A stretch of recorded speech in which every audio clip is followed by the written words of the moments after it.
Welcome to this day one of your Radiant Acrylic Landscape Masterclass. This is going to be an exceptional experience for everyone here, and I'm so glad that you're here. And I am not here by myself. I am here with my good friend Peter Stout and the wonderful Diana Shine. Hello, you guys. Hi. Hello, everyone. Good morning or good afternoon, all of you. So happy to be here.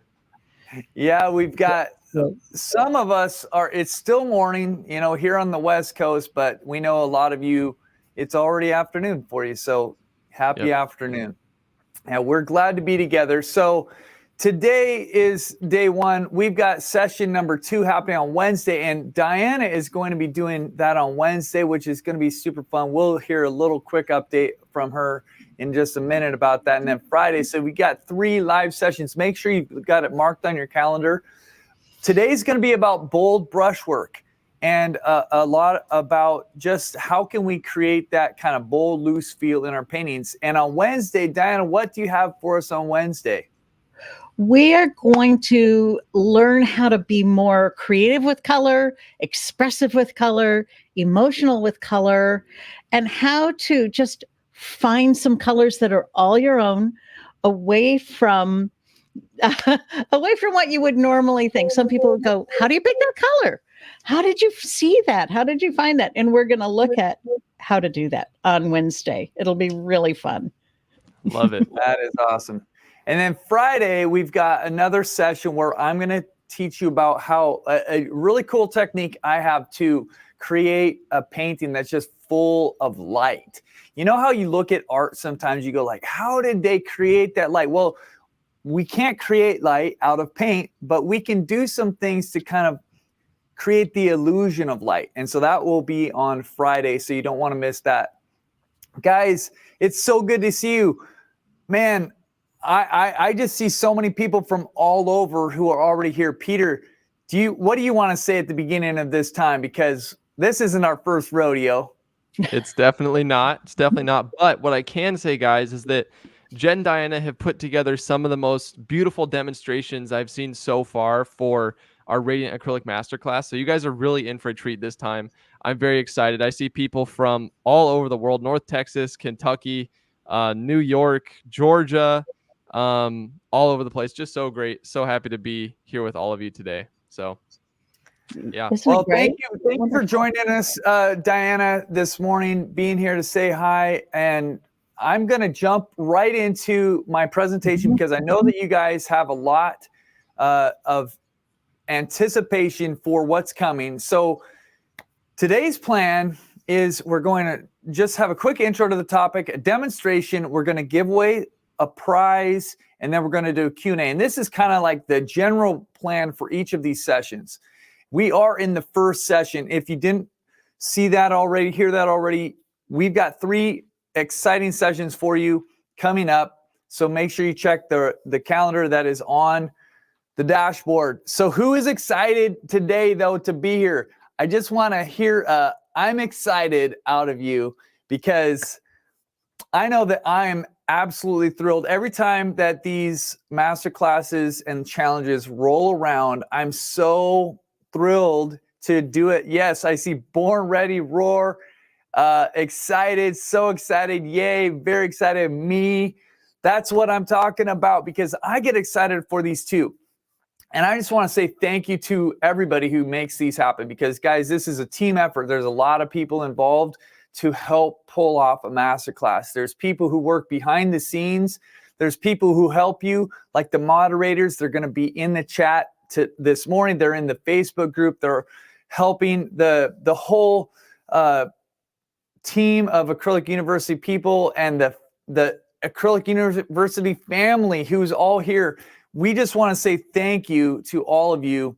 And for those of you who are showing up, this might be your first time. This might be your 4th time joining us for a masterclass. We're so glad that you're here. We really believe that you are meant to be here. And I wonder if any of you can relate to this. Now, you might be a guy and you might look at these pictures and say like, I don't relate with that. You might be at a different point in your journey along the way, but this is something that, as I've talked to people, this is a relatively common theme, okay? You loved art as a child. You maybe even dreamed of a career in art. But one day, you had to put your brushes away. You got a real job, you raised a family, but creativity is in you. And you're here because you still have dreams. So does anyone relate to this? That maybe you don't relate with every image, maybe you don't relate with everything that was said, but there's something about that resonates with you, where you're saying like, yeah, I still have dreams. I'm nervous a little bit maybe to be here, but I have this desire, right? Yeah, I see a lot of people. Yes, that's me. 100% I do. That's me. Exactly, spot on. I think all of us have a longing at some point in our hearts, like some place that we long to be the creative person that we know we can be. And I know also that some of us are here fearfully. We're a little bit nervous. We're sitting by ourselves in a room where we might feel like no one around us understands the desire that's in us. Maybe we feel like we've never been encouraged. And I just want to say to you, you belong here. You're meant to be here. We're so glad that you are here right now. And this is your place to dream and to have fun. It really is. That's why we do these, because we know that each one of us needs an encouraging moment in our life to take the next step. Art is more than just skills. Art is an adventure. So let me, in light of all that, say this: be patient. Be patient with yourselves. Be patient with the process. And please don't compare. We all come from different places. We have different backgrounds. We have different stories. And we know this, that comparison is the thief of joy. We want everybody here to have a good time. You to have the best time possible. So don't compare yourself with anyone else. But also remember, this is a masterclass and challenge. That means you're going to learn a lot, but it's not necessarily going to be easy. There's going to be parts of this that are going to be hard, and you need to go into it realizing that it's going to be a challenge as well as a learning and growing opportunity.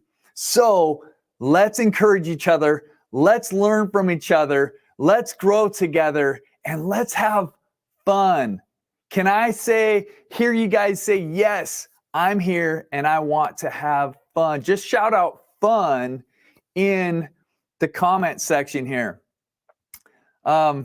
This is day 1, bold brushwork breakthrough. Like that? The 3 B's. Bold brushwork breakthrough. Let's do it. Yes, I see the funds coming in. Fun, fun, fun, fun, fun. All right. Now here's my next question. If we're going to get going, are you ready for this? And those of you who've been around, you know that I like to see, yes, I'm ready. My favorite is, I was born ready. We're going to jump into this right here.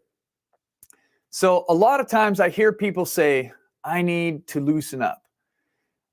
Lots of people end up painting in a way that they're not necessarily hoping that their artwork will end up looking like. They get more refined and detailed.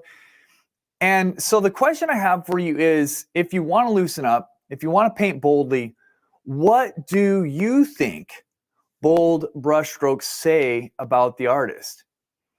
When you see a painting that has bold brushwork, and you might not notice it from a distance, but you get up close and you look at it and you think, my goodness, look at these courageous brushstrokes. What do you think it says about the artist? Confidence, confidence, confidence. I see that word so many times. Freedom. Yeah, skill, painterly. There's confidence and fun, purposeful.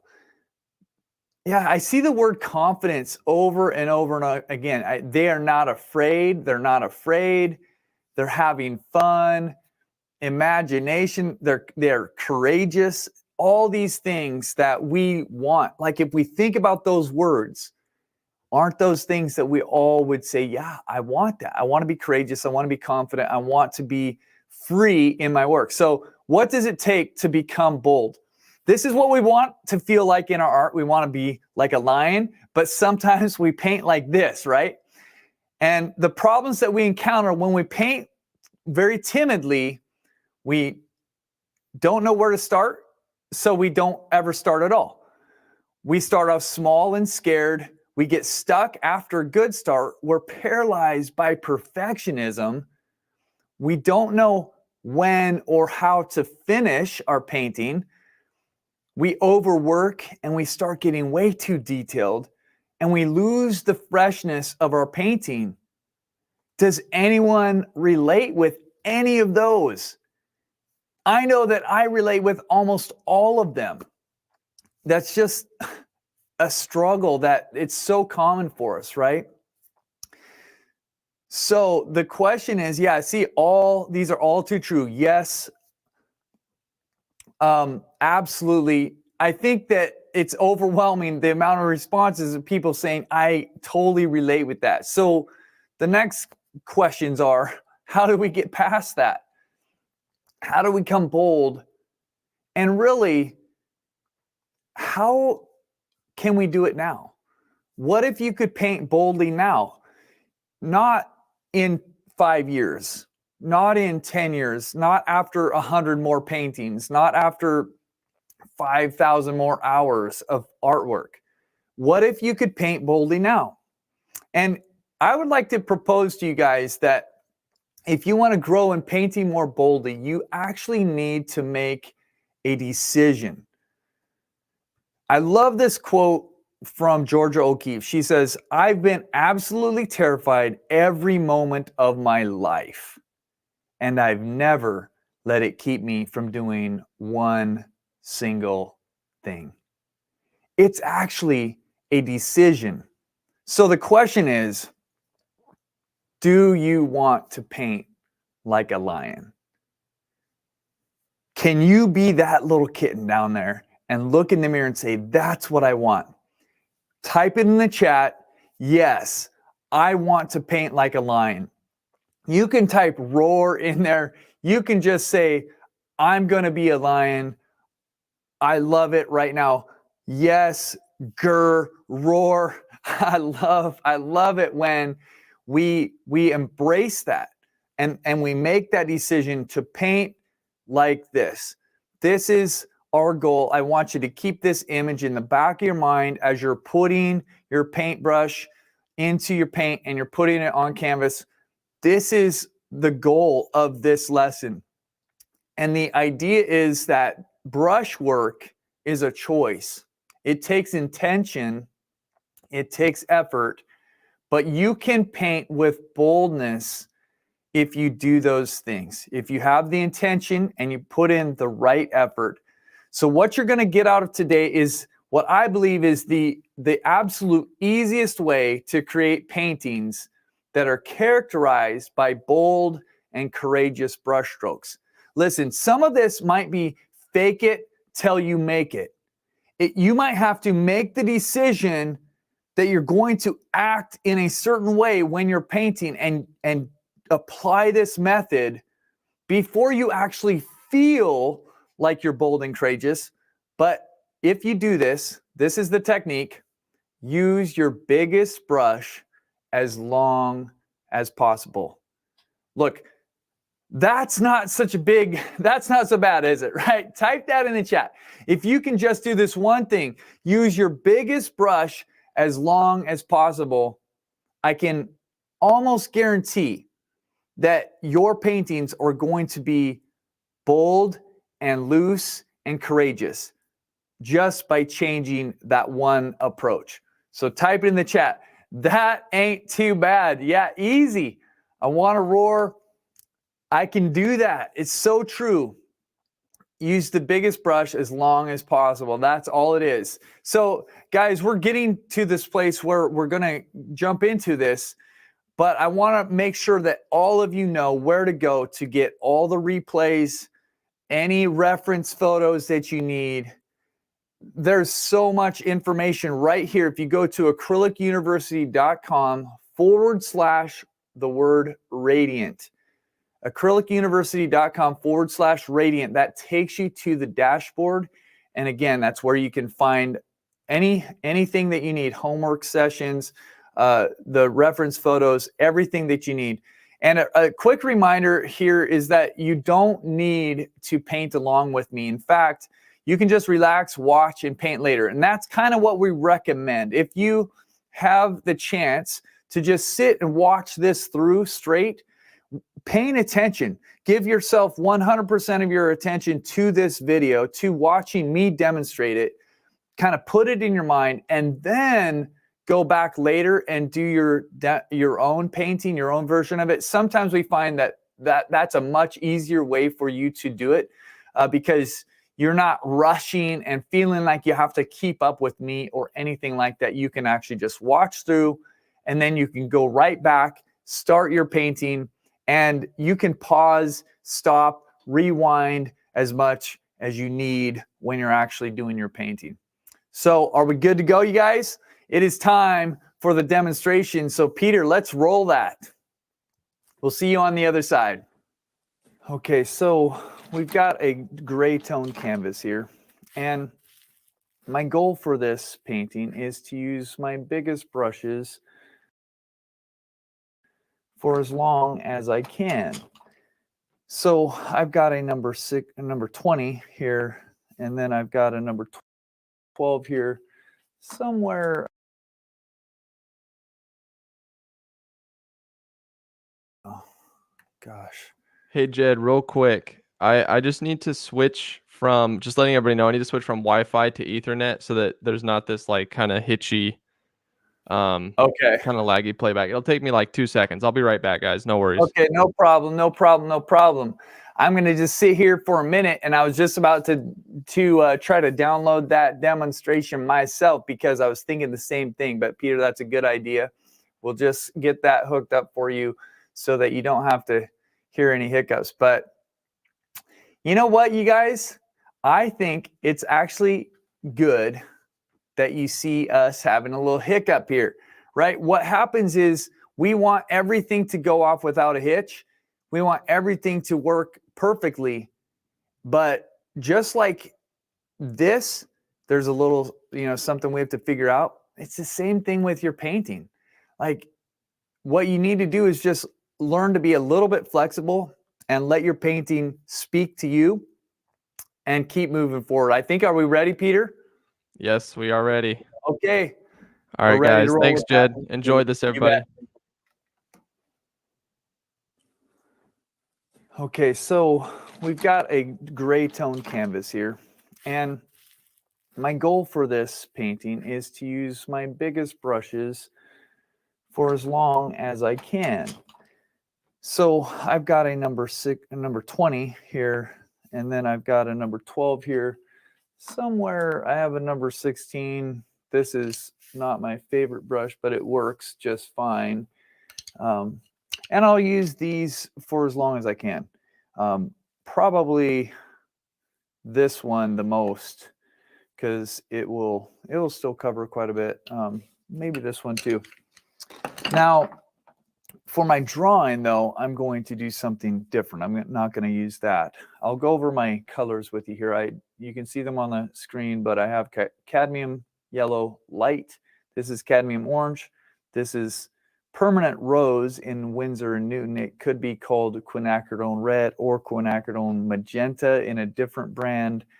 This is ultramarine blue, phthalo green, and I'm going to mix my phthalo green and my red to create the darkest darks that I have. So what I want to do is really just get my drawing on the canvas. And I could use something like this. I often use an acrylic marker, something. You could even grab something like this. You could grab a pencil if you wanted. There's lots of ways of doing this for today, because it's quite, it's a fairly simple drawing on there, I'm just going to use my brush. And so I'm going to use this. This is a, let's see, I think this is a number 6. I can't really read the number on there, but I believe it's a number 6 flat brush. And I'm going to do the majority of the drawing with it. So this, I always am kind of looking for where things leave the canvas. And sometimes just making a couple little marks like this is quite helpful to get you set.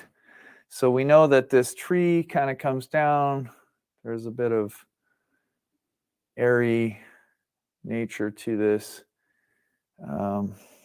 There's another tree that's in here. I'm probably gonna, I might push this tree out just a little bit, show a little bit more color here.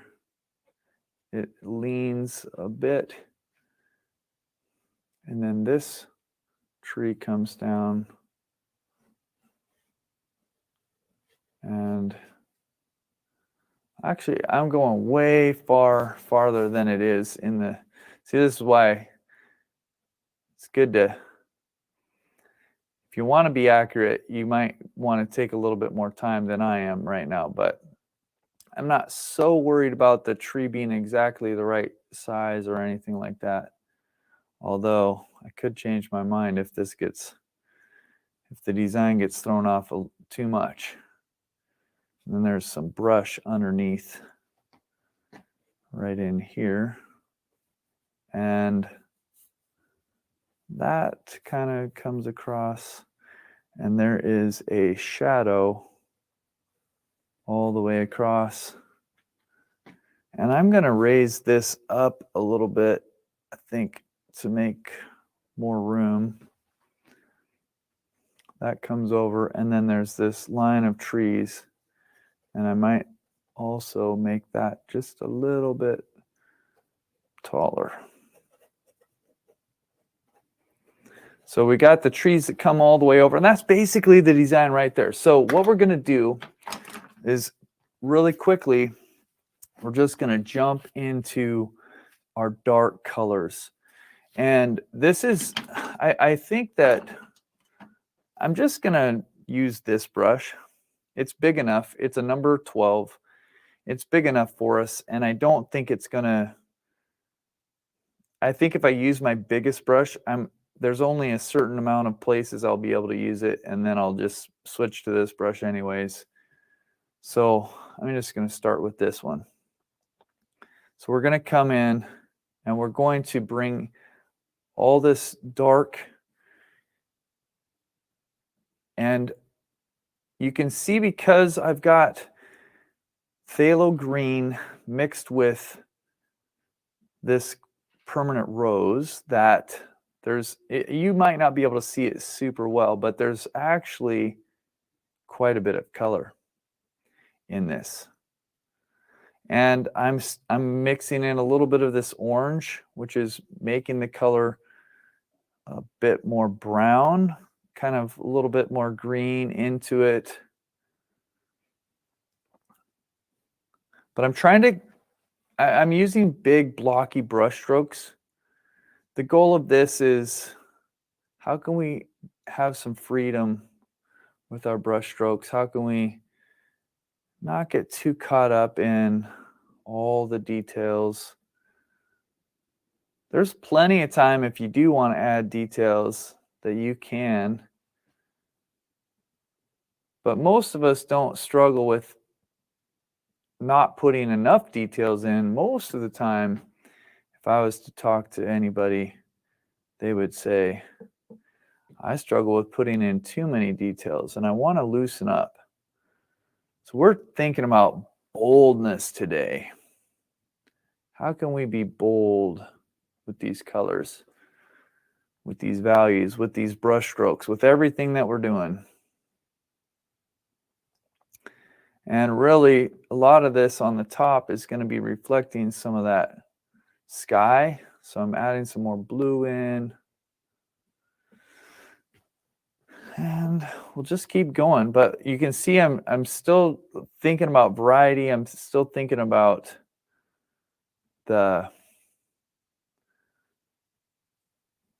just the overall shape of the tree, and you know, not worrying too much about some of the things that would get us into all the little details yet. I'm trying to keep this colorful and fun. If fun is a way that you can paint. Okay. Now we've got more dark that comes back. We've got this area underneath. And it comes all the way back. There's actually a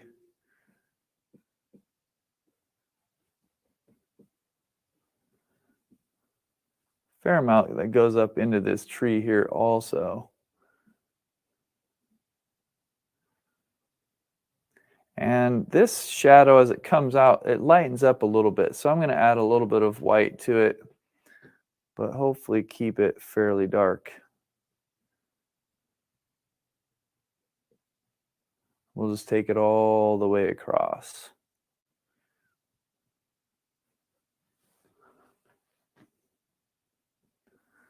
Okay, look at that. It's looking beautiful. It's looking beautiful. Okay, I'm washing out that brush, and I'm going to grab a paper towel to hold in my hand so that I can clean the water out of the brush as I'm going. I don't usually like to have that much moisture in the brush. I usually try to keep it pretty dry. Okay, so now we're going to do a bit on this other tree. I guess I could have gone up further, but I'll get back to that on the background tree. But we've got this other tree up here. It's going to be much brighter. Even some of these parts that I'm putting in right now are going to be more like the shadow side of it, but it's still quite a bit lighter. And you can see I'm trying to keep my brush strokes big. I really want to accentuate this idea that we're going for. Bold brush strokes. How do we get them? Well, you kind of have to be intentional with it, or you'll end up with small brush strokes and wimpy brush strokes.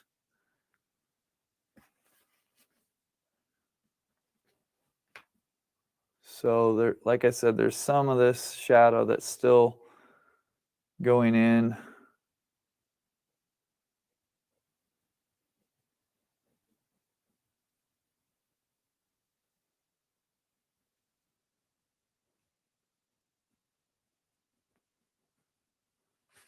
Okay, and some more of the light.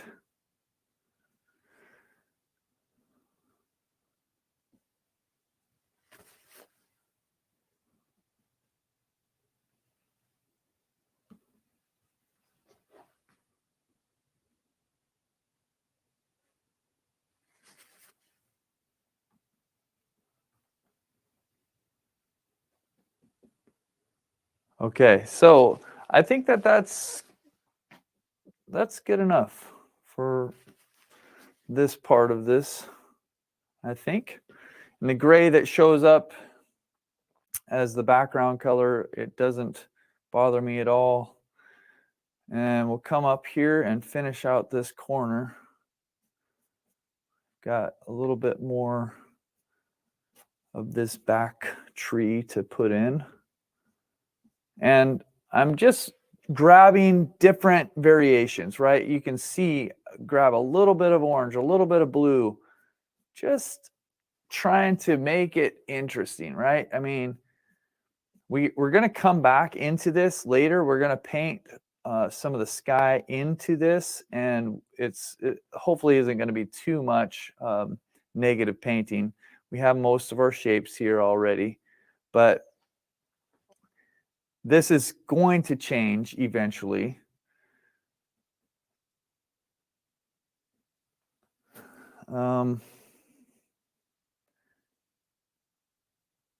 But I think for right now, it's got a pretty good shape.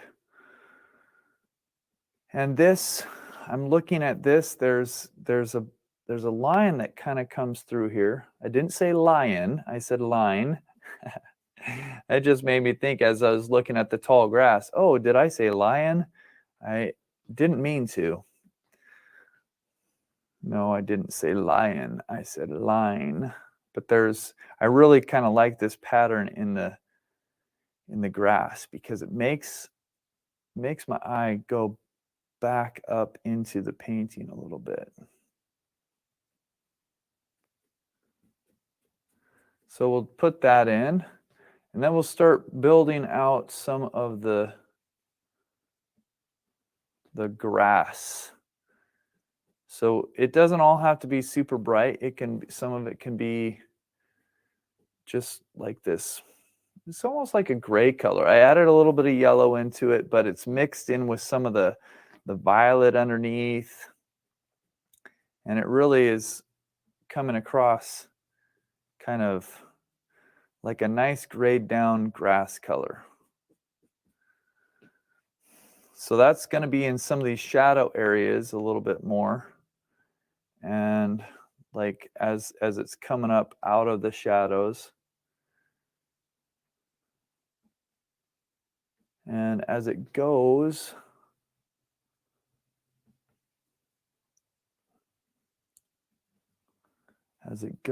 we'll add a little bit more color, oranges and yellows. That'll lighten it up here. And I'm going to wash my brush out here in just a second because I want to get it to be actually quite a bit more clean and more, yeah, I guess clean is the right word, but it's really colorful actually on the top here. So, okay, wash that brush out like I said.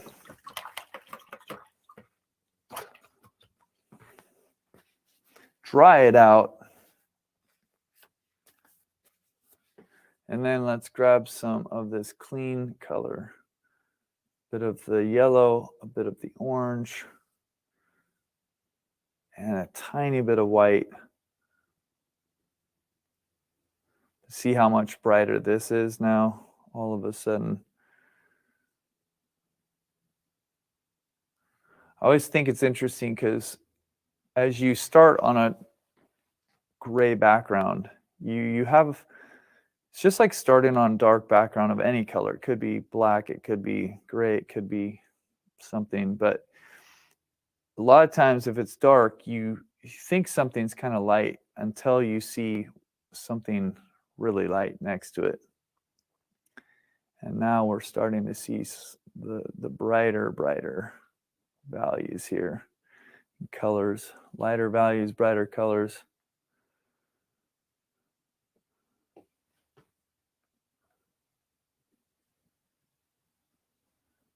But again, I need to remember that I'm not trying to be real small yet.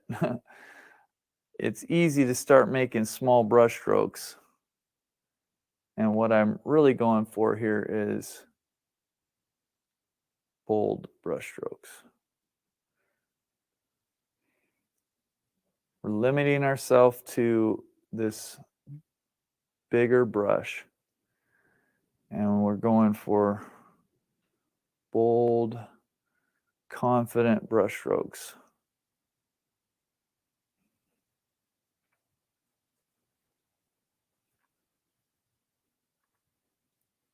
I'm just filling in a little bit so that it's not such a drastic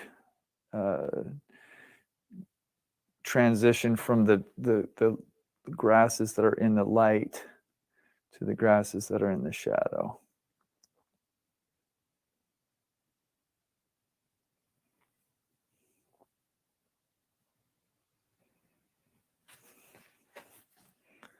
Okay, so I think that's pretty good. I am gonna grab a little bit of darker color here. So right over here, there's a bit of area that's in a shadow, but it's not quite the super dark shadow or pretty dark shadow that it is over here. And I'm going to lighten this up here a little bit too while I'm doing that. So I think this shadow going across is just a little bit darker than it should be.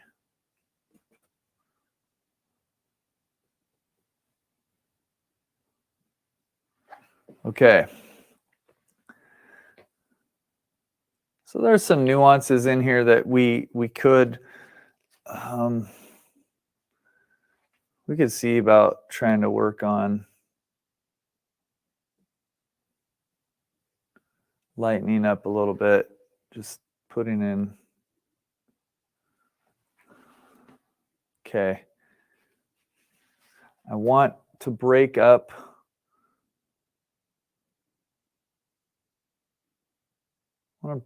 that edge just a little bit here. You can see I'm just doing it with the side of my brush. Okay, I like that.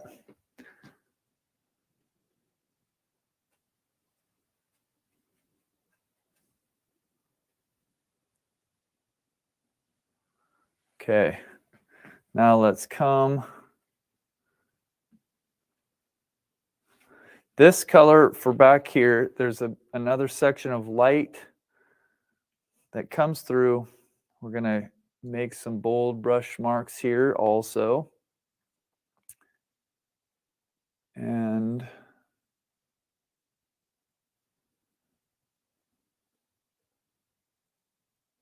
come all the way across.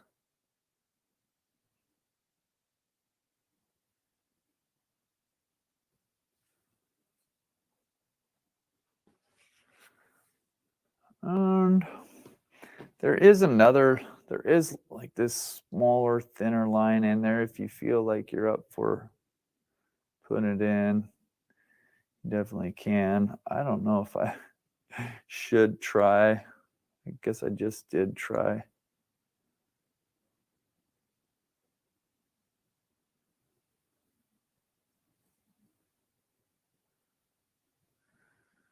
Okay, I think that's good enough for me. And then I'm going to grab some green. Grabbed a little bit of that green. Grabbed a little bit here. And then I'm going to go back into these trees that are back there. Okay, so I guess I'll put in this. This is going to be more like the sun, the color of it while it's in the sun, these trees. And then I'm going to have to come back with the color of the shadows.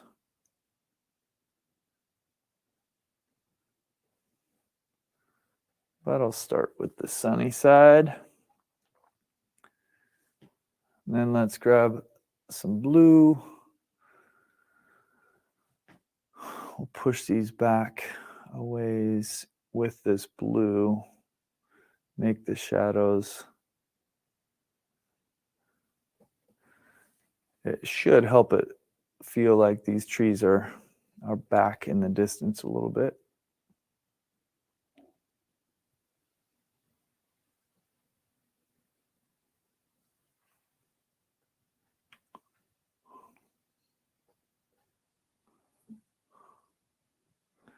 And just keep going. I'm looking at the picture to try to see some of the patterns.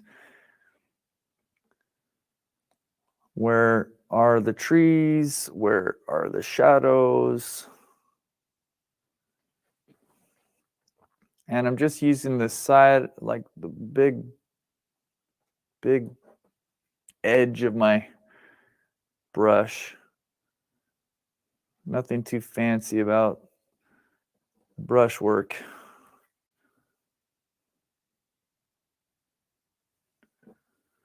And the nice thing is that you can go back and forth with this. If you think you did something that you don't like, you want to go back with the color of the light, then you can just try to grab a color that would be similar to what you put down before, go back in, make any of those adjustments.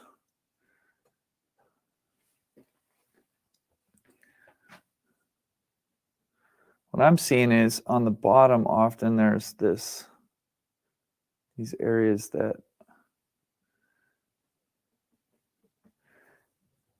they extend to the right a little bit. There's just, it's like the bottom edge of the trees.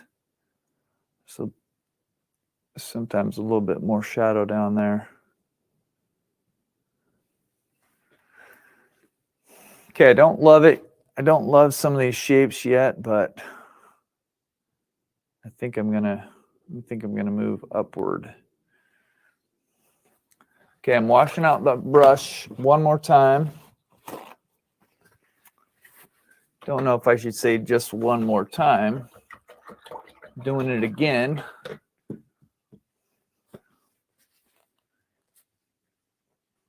Back here, I see a poke, just a peak, a little bit of a mountain or a little bit of a hill showing up. And I'm thinking it could be kind of fun to see what that looks like. I need to make sure I get it to be dark enough that it'll still stand out from the sky. But I kind of like the idea of a little bit of that blue. Just something there. Okay. Now we've got the sky. So before I go on, I'm going to take my palette knife, if I can find it. Here's something that will work. And I'm going to clean off a bit of an area so that I can mix a sky color.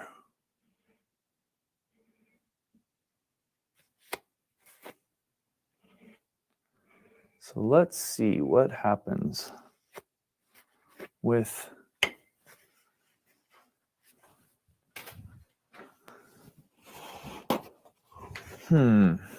what color do we want to use in the sky? That is the question. What I'm going to do, which I've found to be quite a fun way of doing a sky, is I'm going to grab white and a little bit of phthalo green. I'm going to start at the bottom of the sky with this combination, and as it goes up further into the sky, I'm going to add more ultramarine blue. We'll just see how it goes. But big brush strokes. I mean, big brush. These are little tiny brush strokes right now.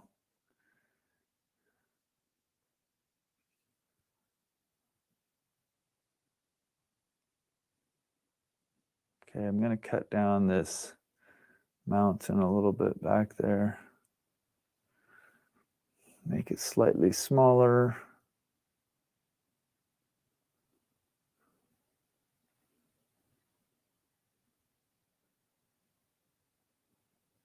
Try to pay attention to where the trees are and aren't, and follow the same pattern of shadows and light that I started earlier.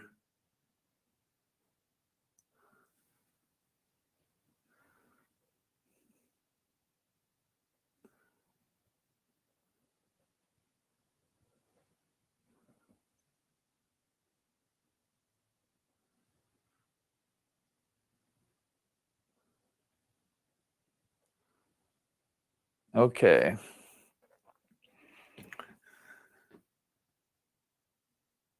It's coming all the way across. And if that's hard for you, you can definitely, this is the kind of thing that you can paint the sky at the beginning. You can do it the other way around. But I almost always paint the foreground to the background. And if you ask me why, it's because I like the way that it looks. Nothing more, nothing less. But we're going big brush strokes still, and we're going to try to feather them in a little bit here on the edge. That's my goal. Can I feather them in a bit to keep a soft edge? But I'm not trying to blend this too much right now. I'm just trying to, again, keep the idea of big brush strokes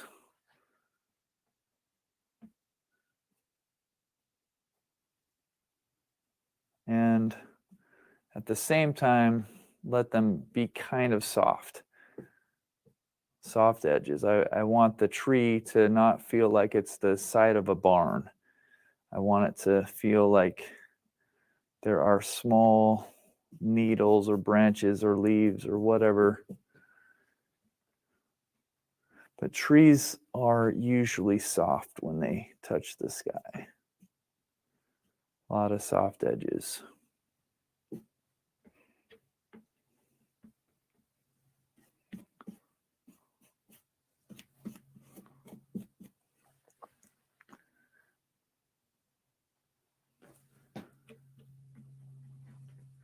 So isn't that kind of fun? Just like that, we have a little scene here that we can look back on and go, yeah, I like it. So what I'm going to do now is I'm going to change back to my brush that I started with, which is a number 6. I'm just going to give myself a limited amount of time to do a couple things with it that maybe hopefully will help the painting look a little bit more finished, a little bit, just a couple details here and there. Where I think we go wrong is sometimes we don't give ourselves limits and we don't have a general direction that we want to go. Or I shouldn't say that. Maybe we have a general direction we want to go, but sometimes we don't do intentional things so that we end up at our desired destination. So I know that there's I just created a little bit of the light back here. There's room for maybe a few more sky holes in here. We don't need a ton, but we could put in a couple things. If we want, and if it ends up looking okay.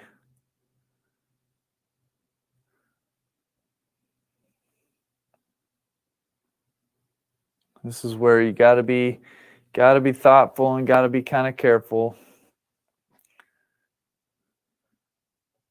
It's real easy to overdo something. So these are just soft little flicks that I'm trying to give this.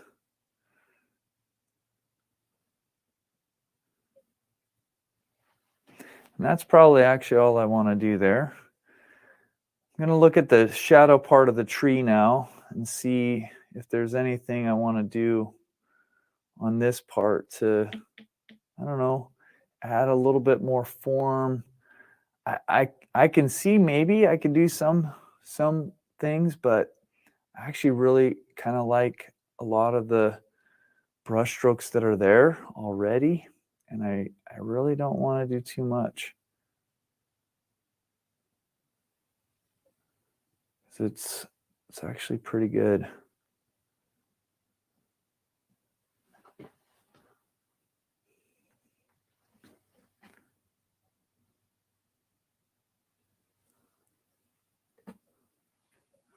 Just bringing in a little bit of the, like I said before, if some of the color from the sky, it might be getting reflected up here, higher up in the tree, or where it's kind of rolling over, you know, kind of more directly kind of reflecting some of that.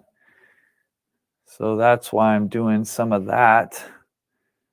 And then the opposite is kind of can be true, where down, if it's catching some of the sky on the top, it also might be catching a little bit of the warmth of the ground of these grasses down below. So you kind of have to be careful with some of this. You don't, again, it's just a matter of trying to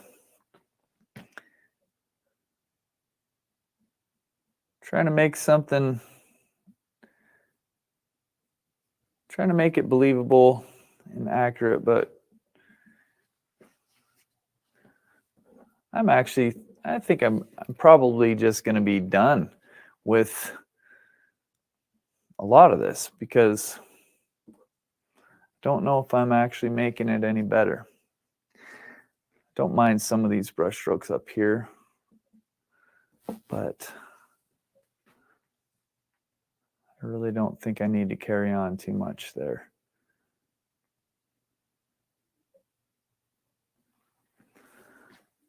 Okay, I'm still checking around and seeing if there is anywhere else.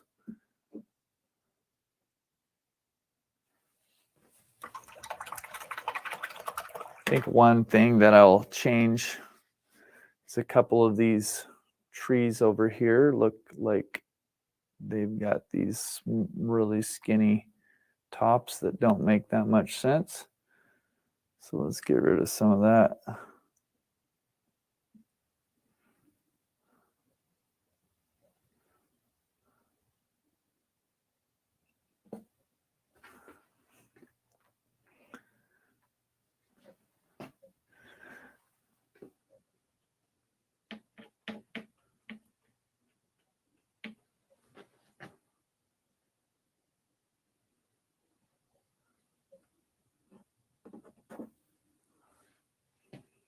Okay.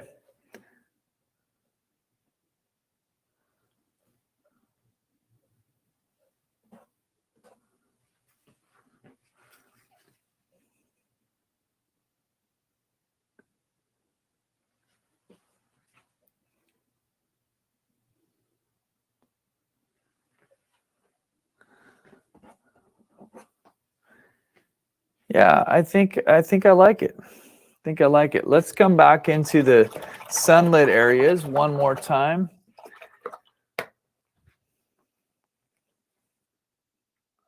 Grab yellow. Just come through. Yellow and white. Brightest brights here. A little extra highlight.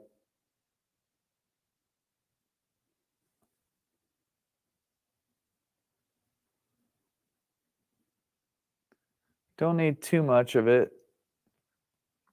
but you can see it in the reference photo how it's here and there just catching the top of these grasses, whatever kind of grass this is.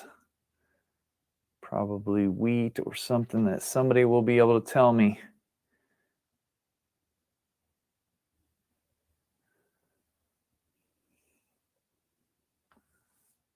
And then I'm going to add a little bit of that warm color, not warm, that lighter color. I mixed in a tiny bit of blue here.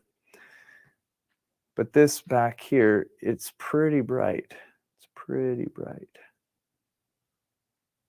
Just a little bit less warm. It's a little bit cooler. It's further away. So we'll go through like this.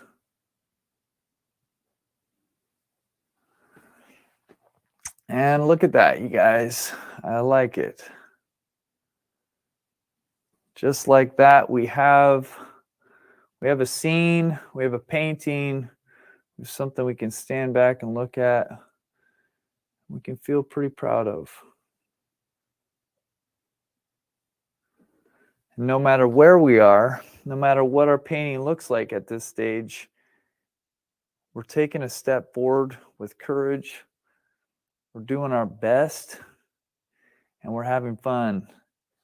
And that is the most important part of this whole thing, is that we're having fun.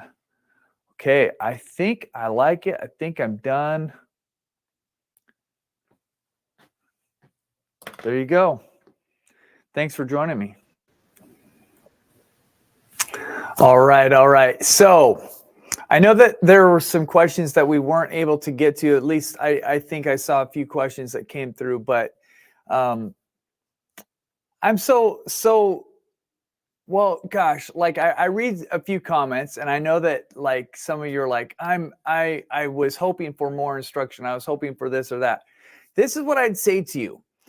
Don't walk away from an opportunity to stretch yourself. If you are feeling like this is a challenge, that is what it is. This is a masterclass and challenge. Now, if you need a beginner's course, you can go to acrylicuniversity.com, and there is a full beginner's course there that we offer for free. And that might be a better fit for you where you are right now. You might just need to start at the very beginning, but don't walk away from something just because it looks like it's going to be challenging. When you stretch yourself and when you try something, you grow. Here's another thing I want to address. That was the full reference photo, you guys. I don't know how many times I saw that comment that we weren't showing the full reference, but we were. It was really all there. So anyways, you guys, thanks for watching through that. And I'm super glad that you, most of you were able to get something out of that. I'm going to jump into this because we still have, this is what's going to happen. We're going to give away a prize. I'm going to walk through a little bit more of the schedule, give away the prize, and then we're going to do a Q&A at the very end where if you have any questions that weren't answered, please make sure you stick around for that. So we are going to be doing the second day on Wednesday. And if you are interested, you can take a picture of your painting after you do it, and then make sure that you just fill out the form. That's all you got to do is basically share your painting in the Facebook group, fill out the form, and you will be eligible for the prize on Wednesday. This is the homework for today. It's simply to choose a reference. You can do this one that I just painted, or if you want to paint your own painting, the whole idea though is just to use a big brush the whole way through, as long as you can. The biggest brush that you have, or something that's going to stretch you a little bit, and then share that again, take a photo, share it in the Facebook group, submit the form on the dashboard. And remember, what do you want to paint like? You and I are trying our best to paint like bold and courageous lines. That's why I'm saying don't walk away from something that feels like it's going to be challenging just because you might be afraid. Don't let fear hold you back. If you have a reference photo and you have a canvas, you can try to paint that. You can do your best. You can follow the instructions that are in front of you, and you can use this as an excuse. Just say, he made me do it. He made me use my biggest brush. And I can guarantee that you will grow, even if it's hard, even if it is just strictly like something that you go like, this is such a stretch for me. You're going to grow because you're stretching yourself. That's how muscles work. That's how everything in life works, is that if you just stay comfortable, you won't grow. So again, my encouragement is to stretch yourself and take us up on this challenge. Today's prize, though, is a $200 gift card. Now, Peter, I'm just thinking about this because earlier, I think I probably misheard something. You said you have it taken care of, but I don't know if you have the Wheel of Names taken care of. Do you? No, I don't. Okay, so we're gonna have to announce this later, you guys. So if you've announced yourself, this is a real bummer. But we're gonna have to do this later because I don't have it ready. It's my fault, you guys. I apologize completely for this because I just realized that I didn't do my part of this. We had it's my fault. I didn't do a good job, but I don't know how to remedy it right now, except that we'll give away this prize, and we'll announce it at the next session. That's all I can say. We'll make it good. If they don't live in the U.S., we'll send $200. Yes, and if you don't live in the U.S., we'll send $200 to you via money order. I've got my team here telling me what to do. Renee, my beautiful wife, is here. So anyways, I really apologize about that. But again, like I say, we will give away this $200 gift card. And if you live outside of the U.S., you'll get an actual money order because you won't be able to buy it from the U.S. company. Okay, so I'm going to jump here back into the schedule. Make sure that you show up on Wednesday. We're going to have an amazing session with Diana Shine, and it is time for the Q&A. So if you have any question, I'm here, and actually Diana is still here behind the scenes, and if you have a question that she might be able to answer better than me, you can ask right now. Oh wait, I think I saw $200 gift card. Yes. Frankly, I'd take the demo painting, LOL. That's funny. Yeah, so, man, I really do apologize for that. I hate screwing up. I hate making mistakes. No worries, Jed. It's part of life. I do have the form like right here, so we could just do like a random number between 1 and the number of submissions and then announce that person. There wouldn't be the wheel. We can do it that way. You want to do it that way? Okay. Let's do it that way then. Go ahead and answer a couple questions. Let me just do this real quick. Okay. Does a Stay Wet palette? Oh, let me go back. We are going to give this away. Okay. That's fun. So if you draw on a canvas with pencil, will the paint cover it? Yes, it totally will. Mm-hmm. The only thing is that pencil, if you scrub it really hard with something like your brush with water on it, you could remove the pencil, but it totally will work. Mm-hmm. Isn't that right, Diana? Yeah. Some people asked about watercolor pencils and charcoal. The minute you put the wash down, those will be gone. So sometimes putting the drawing on with your brush and paint and letting it dry works really well because you can see it as you go. So it really depends on what you want from that initial drawing, just a reference to get started, or if you want it to be there during your painting time. Yeah. Okay, should we start with a gray background? Really, it's up to you. I choose gray because it's a nice neutral color that goes away if it's left, but you can start with something else. It's not really a should on that one. Okay.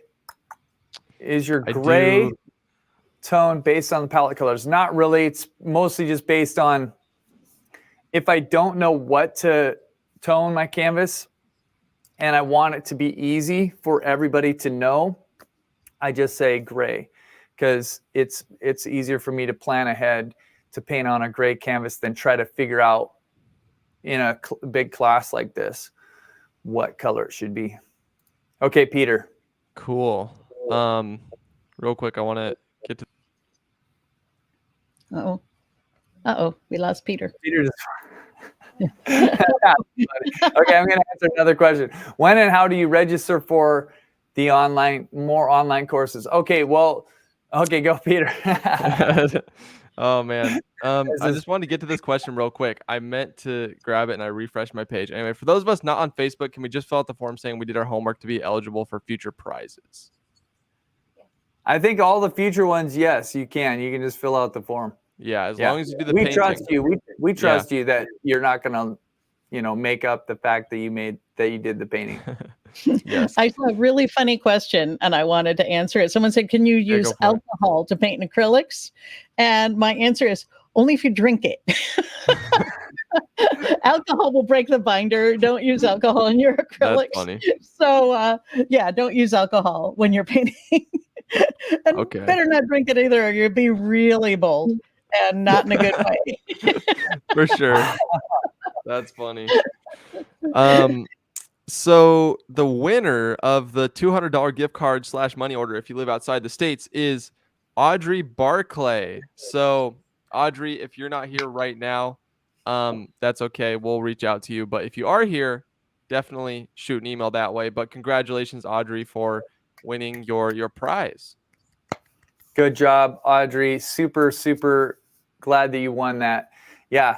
Guys, thank you for your patience. That was, again, my blunder to not have that ready to go. We usually have a fun little thing called the Wheel of Names that spins around and then it announces the winner. So we just did this the old-fashioned way. But it'll be guys, here next time, for sure. Yeah, we'll do the Wheel of Name next time. So how do you register for more online courses? Well, actually, on Friday, we will open up enrollment for membership. There are other smaller courses, miniature challenges that you can see on our site usually.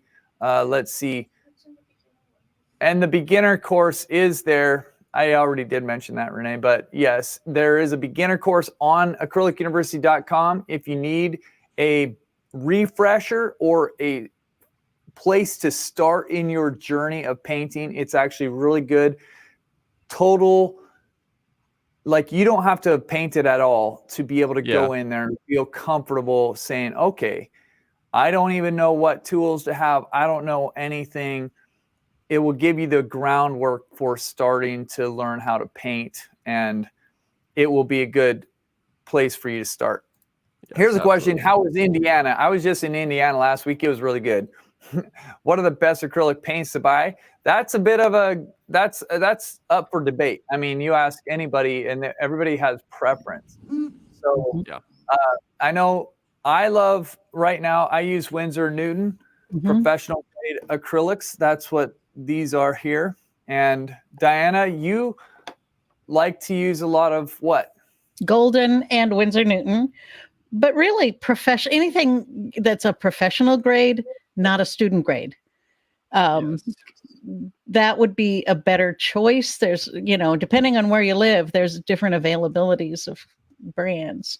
So you got to choose the expensive one. The professional grade has more pigment in it. Yeah. And invest in yourself, guys, because if you're going to get totally different results, if you buy all student grade paints. And so you are worth the investment, and it is worth learning with good quality materials and stuff like that. As a beginner, should I just focus on big brush strokes and not worry about if I got the colors right? When I lay down a color I don't like, I tend to keep painting over.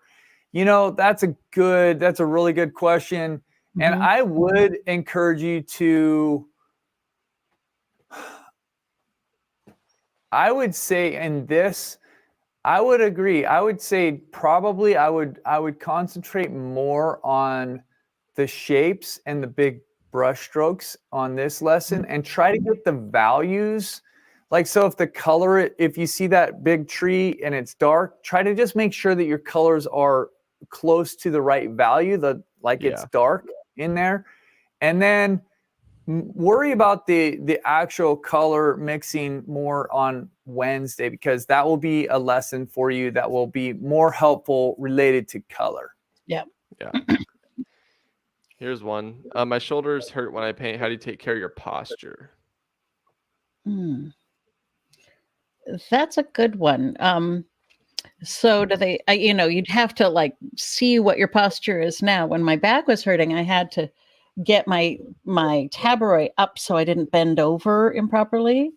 But having good posture while you work, and having good support really, really helps. My back pain went away when I just changed the level of where my paints were sitting.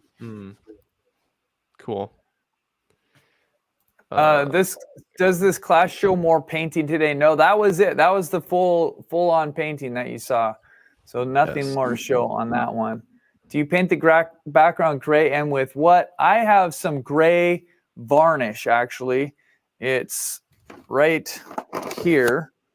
It's called, did I say varnish? I looked at something that said varnish, and so I said, but this is acrylic gesso I got from Chroma Paint in Vancouver, BC, and it is neutral gray. So that's what that is.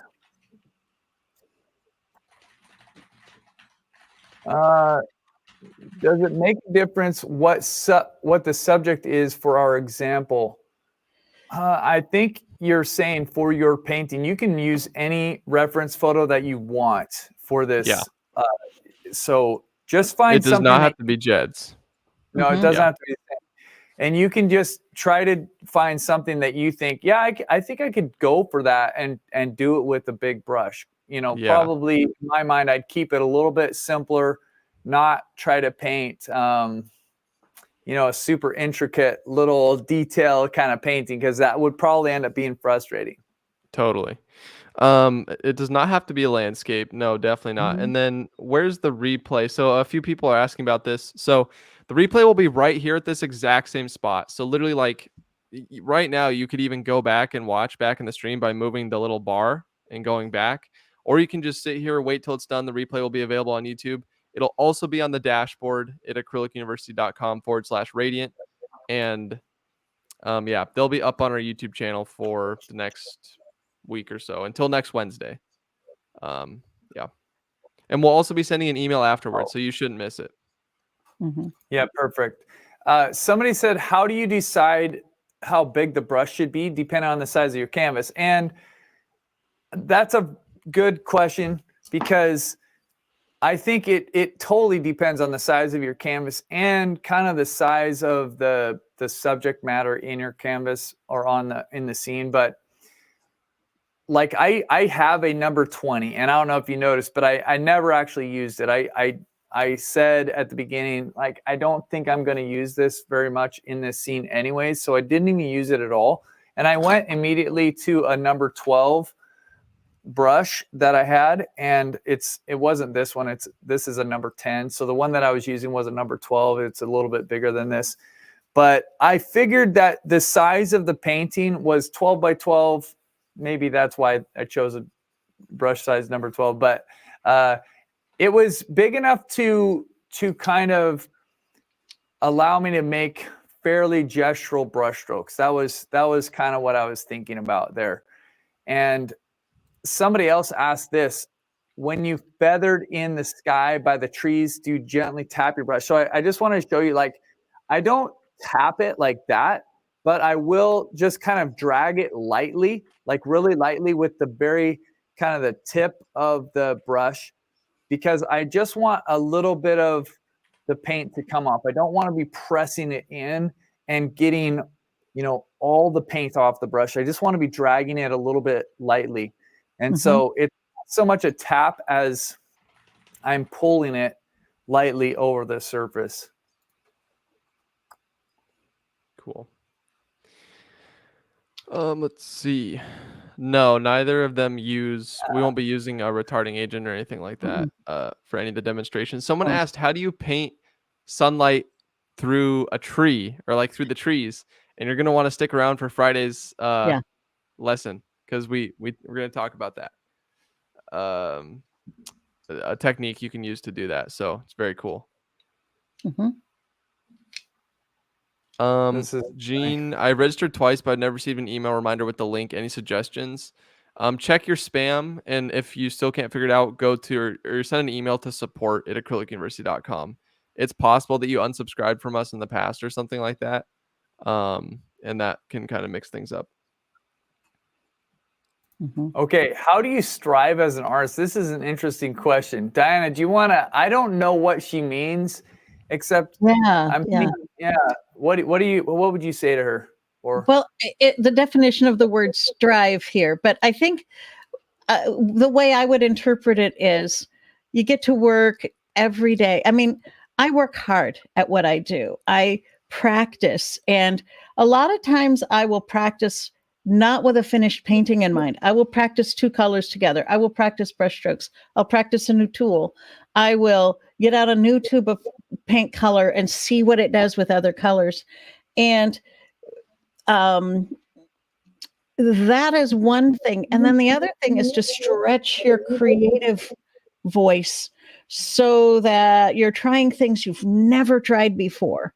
You know, trying portraits when you've never done a portrait, trying to work from your imagination when you've never done that before, doing something new and stretching yourself. I think that is, but coming up with a consistent work plan, a either daily or weekly work plan that where you can remember the things you learned from your last painting session. For me, that's striving. That's working at it. Yeah. that's a good answer.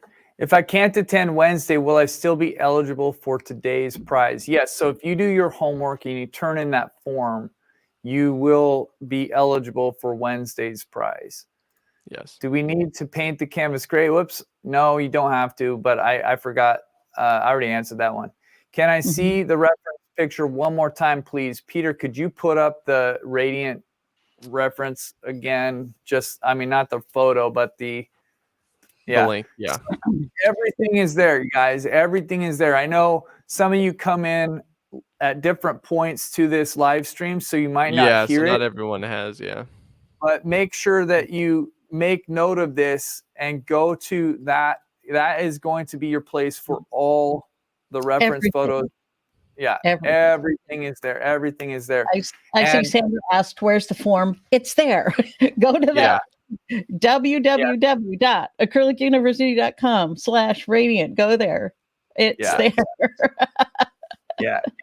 A lot of the questions that you ask are answered on that place. So, and we know, again, people come in at different times, so we're not, blaming anything, but we really tried our best to make it, available there. There's limited things that we can have available on YouTube. So we put it on our site for you. I find it hard to see the colors you paint on the canvas in the actual reference photo.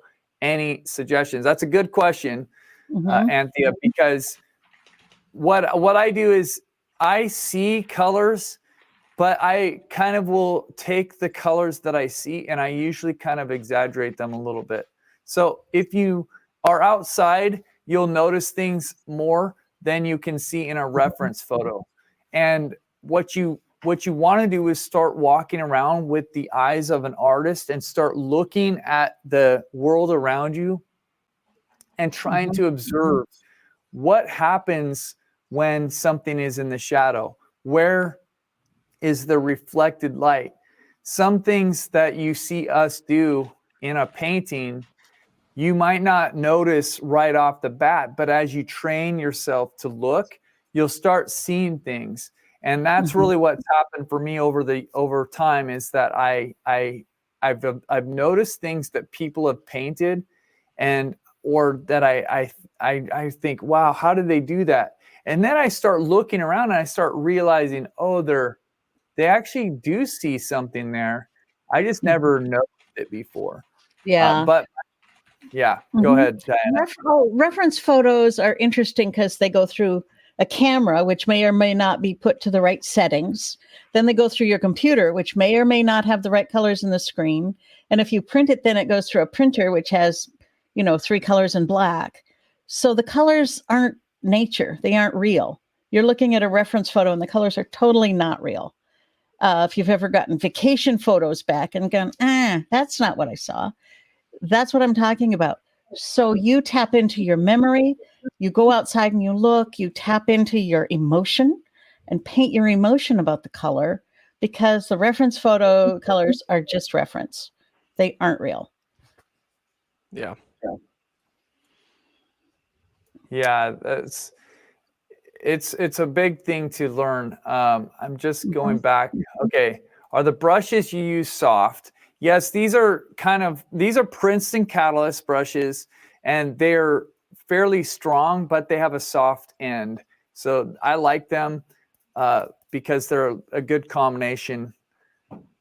What pressure are you using for the different strokes, larger versus smaller strokes? Kind of going back when I was dragging the brushes for light broken edges, it's a much lighter touch.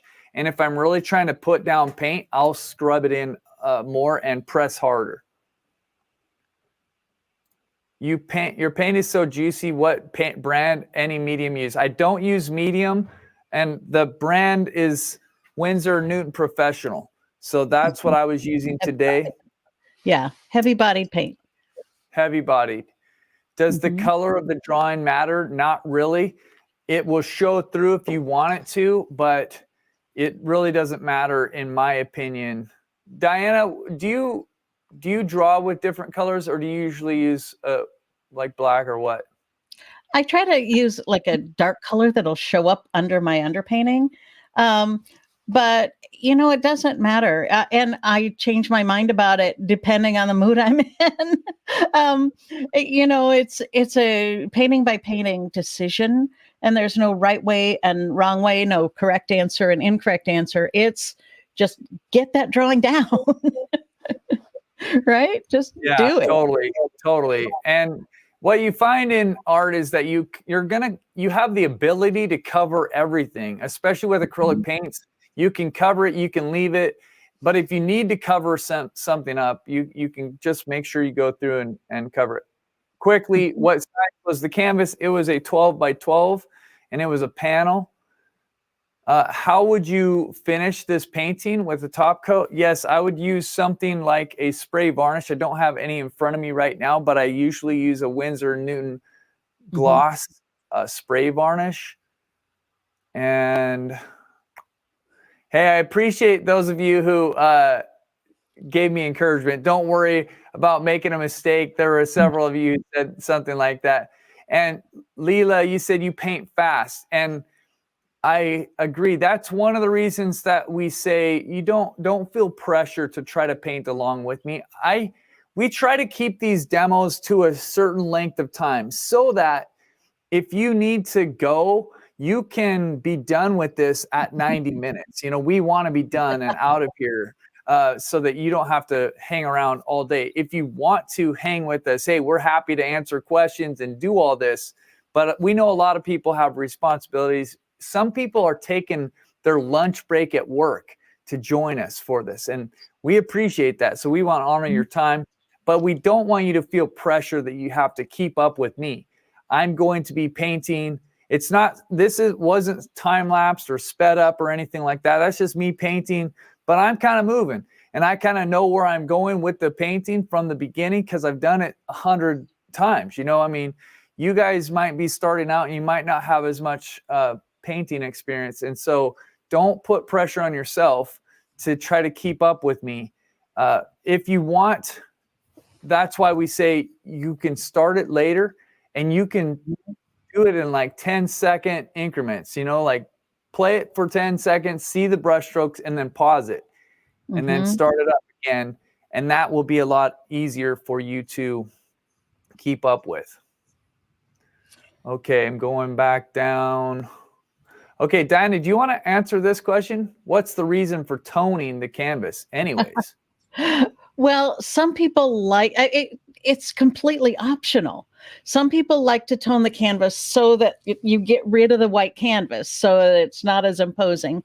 Some people like to tone the canvas, like if there's mostly green in their painting, they might want to put red underneath to just play off of. Some people tone their canvas to create which is what I do. I tone my canvas to create a value study underneath my painting, like a grisaille that will help me form my values. Other people tone their canvas on a whim. And so the idea is just to have this color radiating up from underneath. And I saw this. That's I saw a big question in all caps, Jed, and I thought I'd send it to you. Why didn't you paint the sky first? In all caps. So I thought I'd send that to you. okay. Perfect. I'm looking for it so I can find it. Okay, so why didn't I paint the sky first? That is a good question. Okay, I'm actually gonna go here real quick because I see another person. Just a second. Okay, guys, I just saw somebody ask, where's the form? I saw somebody ask, where do you find where's the dashboard? I'll just leave that up on the screen. But why didn't I paint the sky first? Because I like the look of it when I paint the sky afterwards. Mm-hmm. So, I mean, I have the painting here. Let me see if this works. It's not going to show up exactly right, but if I change my view here and I go like this, you can see it here. Okay, so, okay. It's just about the way that it looks, really, is if I painted, you could probably get a pretty similar look with this. And so in some paintings, it's more obvious. I'm trying to think if I have one here that can show you. Well, okay. This is a painting we did at one of the last celebration times from a previous session. But so you can see that the way that these trees, the sky, the brush strokes are the sky over top of the tree. And for some reason, it might just be me. I just like the way that it looks when I paint the sky afterwards. It doesn't mean that you have to do it this way. That's completely a personal preference. So I would just say that's kind of like the best answer I can give. There's no real strong reason that you should do it. It's more just personal preference. Okay. Yeah. And I see this, what form? Again, go to the dashboard that I just had up there, and that's where you'll find a form to turn in your homework. Why do you? Okay. What color? Okay, Diana, here's a good question for you. What color canvas should I have for Wednesday? White. We're going to use a black and white under layer just for Wednesday's study. So don't do anything to your canvas. I'm using a 12-inch by 12-inch. Leave it white, and we'll work on it from there. Okay, Jed, do you ever use open acrylics? I have some, and I've used them a couple times, but not very often. Yeah, I have. I'm very tempted to tell you guys something. I don't know if I should, but I will, because I usually don't have a good filter. I was at a store the other day in St. Louis, because I flew to St. Louis and I drove to Indiana, and I had to stop at an art store to pick up some supplies because I was going to a plein air competition in Indiana. And I'm there at this store, and all I need to get are some panels and some varnish. That's really all I needed. But you go into a really cool big art store like Blick Art Materials, and they've got, you just walk down the aisles and it's just color and paint and all this stuff that you kind of like a kid in a candy store. And I saw this acrylic gouache, and I thought, that looks really interesting. I don't need it, but I want to try it out. So I bought a few of these in kind of basic colors, and I used them on one of my paintings. And I have to say, I was quite enamored with them. They're really interesting. It's more of a liquid, but they're quite strong in their ability to, like the pigment and the coverage of them. It's really, really strong.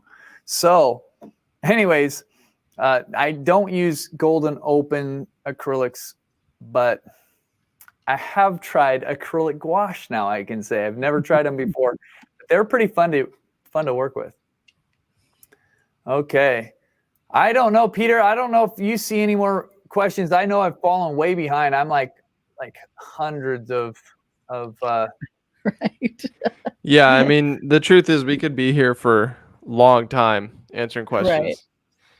You didn't answer that many questions. I don't know what that meant. 200 at Blick is the dream shopping. Exactly. I know. Seriously. I'm totally with you. It's like going online is super awesome. Going into the store is a special experience for me because I hardly ever get into a big art store like that anymore.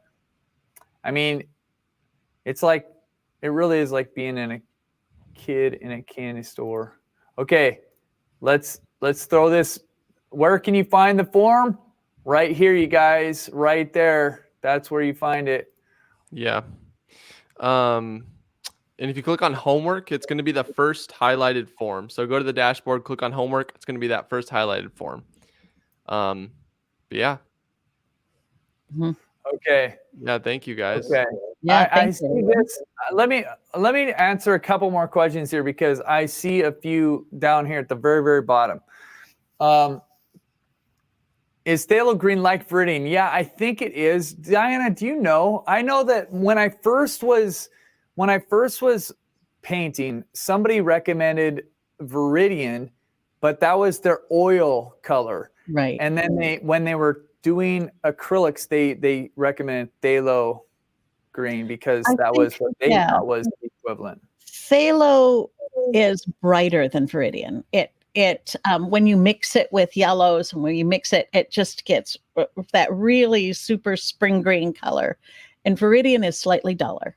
So it's just a matter of what you need it for. I personally I use that phthalo green since we took that William Hook workshop.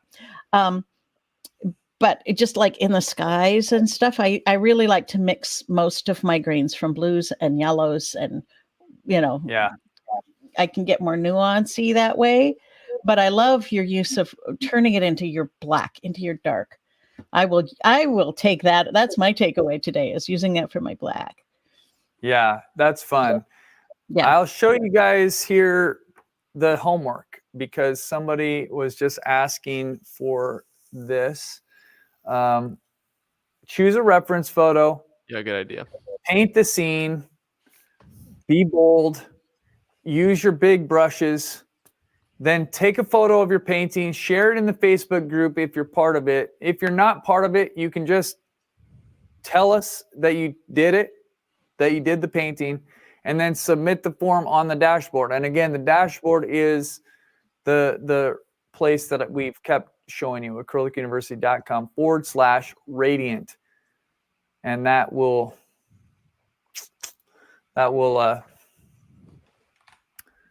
get you to the right place. Okay. When you paint, are you looking at the reference photo all the time? No, I'm not. I start out looking at it really hard to get the forms and the design and stuff like that and make any changes. But then I go back and forth. And at the very end, I usually don't look at it very much at all. To use warm and cool versions of each color. I have warm and cool versions of each color. I know, Diana, you do too, right? I do too, yeah. But when you paint, what do? I pick one of each primary, either the warm or the cool, depending on what my painting is asking for. So, and we'll talk about that on Wednesday. There's some discussion about that. So, yeah. Yeah, good. Panels or canvas, what is your opinion? I prefer panels because I like being able to be rough with them and like I can hit it. It's not going to bend or break or anything like that. Do you paint on a flat surface or an easel? When I'm doing these, it's on a incline. It's not either. It's not quite flat. It's not really upright. Is it okay to use canvas paper? Yes, it's totally okay. I prefer a spray varnish. Somebody asked about a spray varnish versus brush on varnish. I like spray varnish because it's easier for me not to have bubbles and stuff like that. But if it's small, I don't mind using a brush on varnish. Yeah. What about you, Diana? I am really sensitive to sprays. They create, I get seizures from sprays. So I brush on exclusively, and you just have to keep it nice. You just go slow. If you brush it on, it'll make all kinds of weird marks and bubbles. So you just go slow and patiently, and follow the instructions. Like golden varnish asks you to water it down with some water. So look at the instructions on the back of the jar. Otherwise, it's too thick and it'll leave streaks. So spraying would be so much more convenient. And I would love to do that. Maybe I'll get a big gas mask and do that. There you go. Yeah.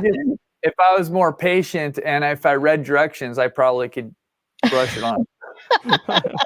Okay. For sure. Priyanka asks, what is value that you were mentioning? So when I say the word value in art, I'm talking about how light or dark a color is. If it's, I don't want to get into the numbers probably, but it's essentially from white to black. White is your lightest light and black is your darkest dark, and everything in between is a value. So when you say it's a neutral value, or it means it's in the middle, it's kind of like a mid value. Yeah. And so that's why when I start on a gray canvas, it's kind of starting in the middle of the values. It's like halfway in between. And then if I want to go lighter, it's moving it, towards white. And if I want to go darker, it's moving it towards black. But of course, every color has a corresponding value. It falls somewhere on the scale of from white to black. And Yes. And that's kind of, that's coming up on Wednesday too. You'll get all that with pictures so you can remember it on Wednesday. Yeah, Diana's going to have some crazy awesome instruction on that. And that's how you can kind of get away with exaggerating colors, is if your values read right, then you can get away with pushing the colors and changing them around and stuff like that. So, okay, last question, you guys. I saw this question a bunch of times. So what kind of bristles did you use? I think you mean brushes. And these are synthetic brushes. Like I said, this is Princeton Catalyst. They are it's a synthetic brush. It's relatively strong, but it's flexible and it's got a soft end, and I like it quite a bit. I hope that answers your question about the bristles.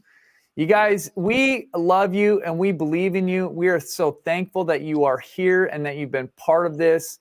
I want to show the dashboard one more time, just in case there's somebody still not knowing where to go. If you go to the dashboard, you will find all the information. Even if you missed it right now, it's probably on the dashboard for you. Diana and Peter, thank you so much. Thanks. Of course. Happy to be here, and I'm excited for Wednesday. I'm excited to see what all you guys paint. Gonna be looking at keeping an eye out in the Facebook group. So yeah. It's exciting. We're excited. We are very excited to have you here. So remember, you're loved and believed in. We'll see you Wednesday. Thank you for being here. Have fun painting. Love you guys. Go paint like a lion.